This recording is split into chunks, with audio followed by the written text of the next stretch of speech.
Қайырлы күн достар, бүгін сіздермен қатпарлы үгітілмелі самса дайындаймыз. Арнама қош келдіңіздер.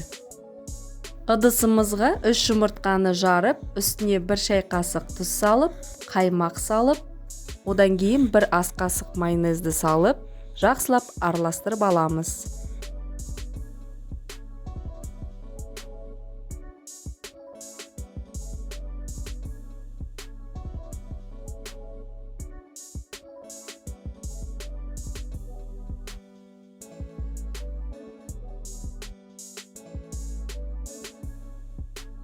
Бөлек ыдысымызға елеуіштен өткізілген ұнымызды салып, үстіне 200 грамм маргаринді осылай үгітіп салып, бір келкі қолымызбен езгіштеп шығамыз. Одан кейін осы салмамыздың үстіне бағанағы масаны құямыз. Араластырып, бір келкі қамыр елеп шығамыз.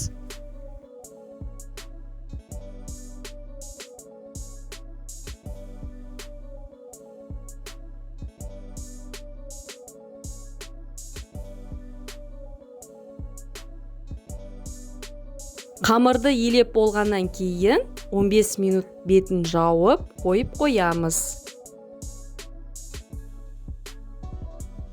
Енді қамырымызды жаюға кірісеміз. Онды сеуіп, бір келкі ғып, оқтаудың көмегімен қамыр жайып шығамыз. Төменде көрсетілгендей, асықпай жайып шығасыздар.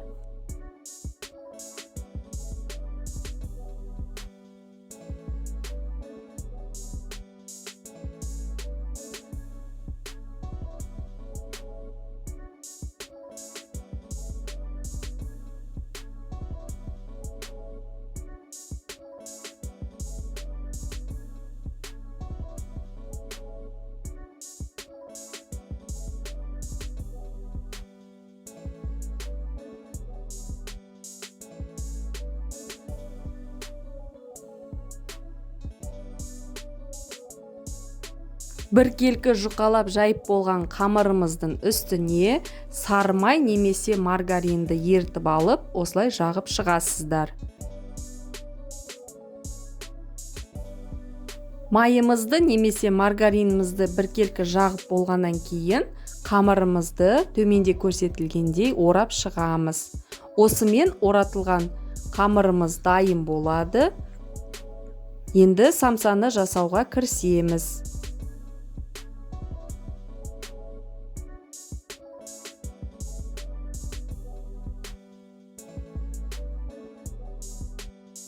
Енді самсаның салмасына кірісеміз. Фарштың үстіне тұз сеуіп, одан кейін 2 үлкен сарымсақты турап ұсақтап, үстіне қара бұрыш қосып, жақсылап қолымызбен езгілеп дайындап қоямыз.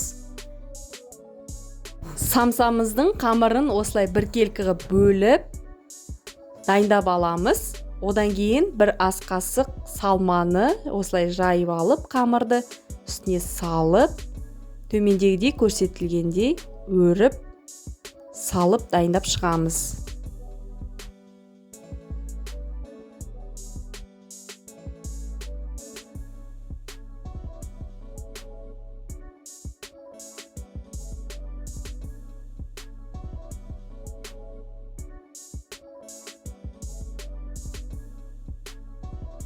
Барлық самсаны жасап шыққаннан кейін формамызға салып, бетіне сарыуызды жағып, қызып тұрған духовкамызға 180 градуста 30-35 минут пісіріп аламыз. Духовкаларыңызға қарай пісірасыздар. Егер видеом ұнап жатса, астына лайк басып, пікір қалдырып, арнама тіркелуді ұмытпаңыздар.